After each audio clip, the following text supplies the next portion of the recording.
سامعین گرامی، جب ہم یہ بات ثابت کر چکے کہ عطا اللہ بندیالوی اہل سنت والجماعت سے خارج ہیں، اکابر علماء دیوبند کے نزدیک خائن ہیں، دجل کرنے والے ہیں، تلبیس کرنے والے ہیں، غلط بیانی کرنے والے ہیں، اور عبارات میں قطع و برید کر کے اپنا غلط مطلب پیش کرنے والے ہیں، ثابت کرنے والے ہیں، اور پھر یہ کہ ان کے افعال کو حرب شنیعہ اور مکر و عزائم سے اکابر علماء دیوبند نے یاد کیا ہے اور لکھا ہے ان کو. تو جب یہ اس حالت میں ہیں، اب ان کی جرا رئیس المناظرین حضرت اوکاڑوی رحمۃ اللہ علیہ،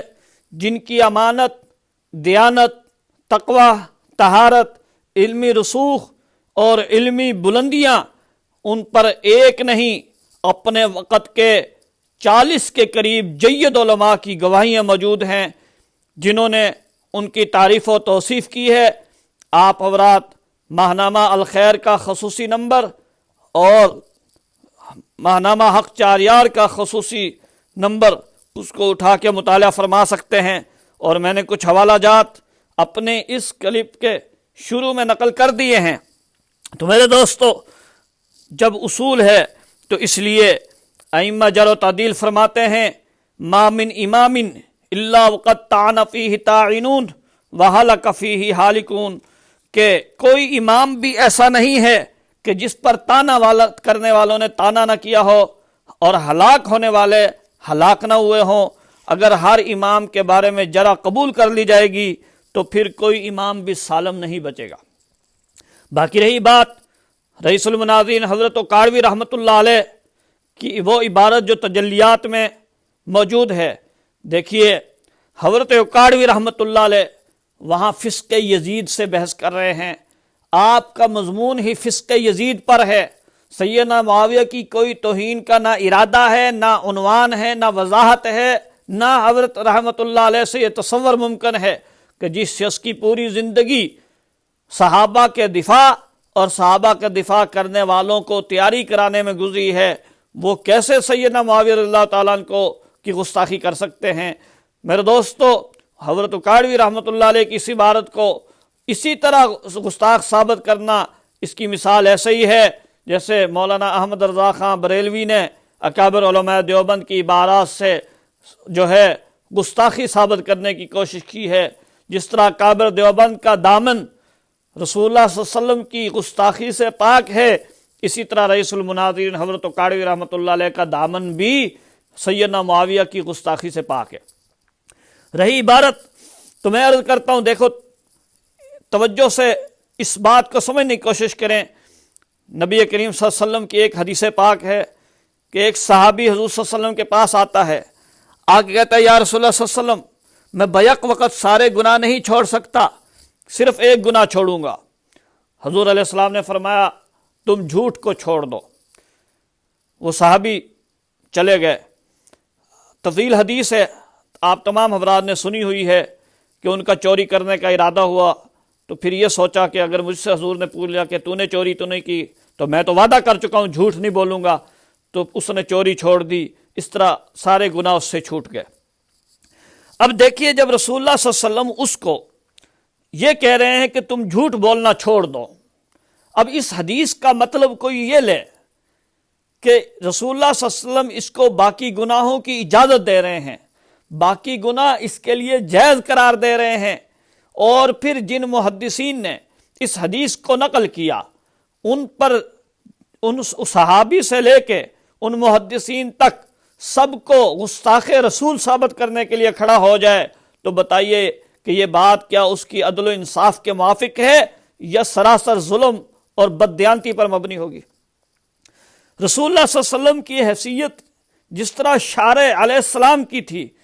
اسی طرح حضور علیہ السلام کی حیثیت مربی کی بھی تھی، پیر و مرشد کی بھی تھی.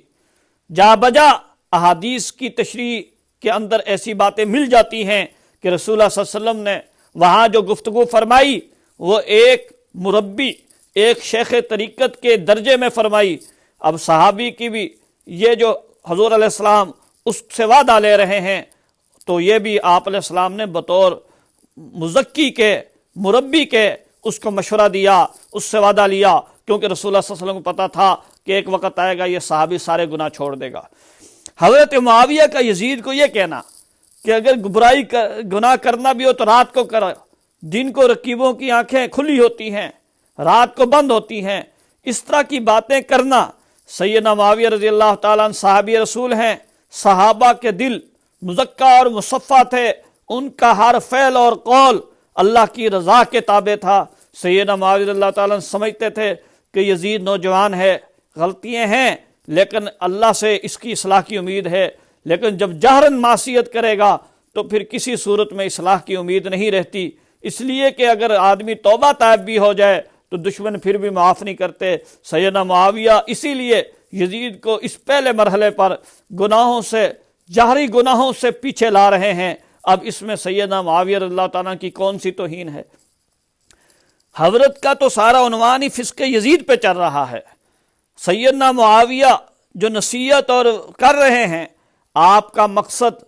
گناہوں کی اجازت دینا نہیں ہے، بلکہ کچھ گناہ چھڑوانا ہے اور پھر آگے اس کو تدریجاً جو ہے وہ اصلاح کی طرف لے جانا ہے۔ حضرت معاویہ رضی اللہ تعالیٰ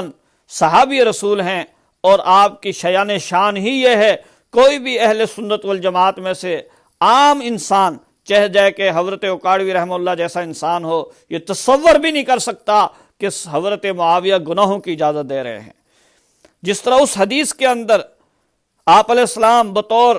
شیخ طریقت کے صحابی کو ایک مشورہ دے رہے ہیں، مقصد اس کی مکمل اصلاح ہے۔ سیدنا معاویہ رضی اللہ تعالیٰ یزید کو یہ مشورہ دے رہے ہیں اور مقصد آپ کا مکمل اصلاح ہے۔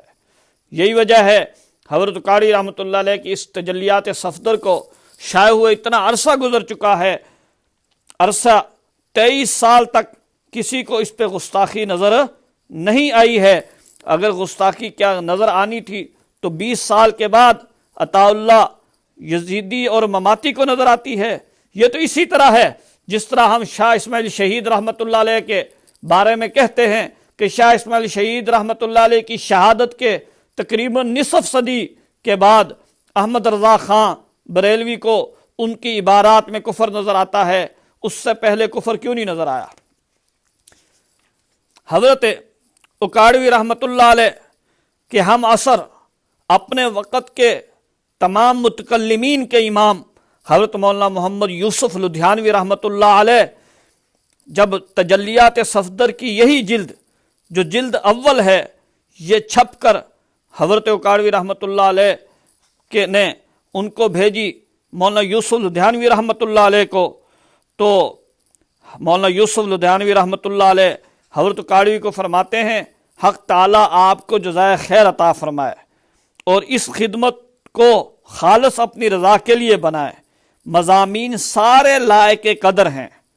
لیکن بعض مضامین بالکل اچھوتے ہیں۔ اب دیکھیے یہ اپنا وقت کا رئیس المتکلمین یہ الفاظ اسی تجلیات صفدر کی اسی جلد کے بارے میں جس پر آج کے یزیدی اور مماتیوں کو گستاخی نظر آ رہی ہے اس کے بارے میں اپنی رائے کا اظہار کر رہے ہیں۔ بہرحال اللہ جل شانہ ہم نے اپنے اکابرین کی گستاخی سے محفوظ رکھے۔ وآخر دعوانا الحمدللہ رب العالمین۔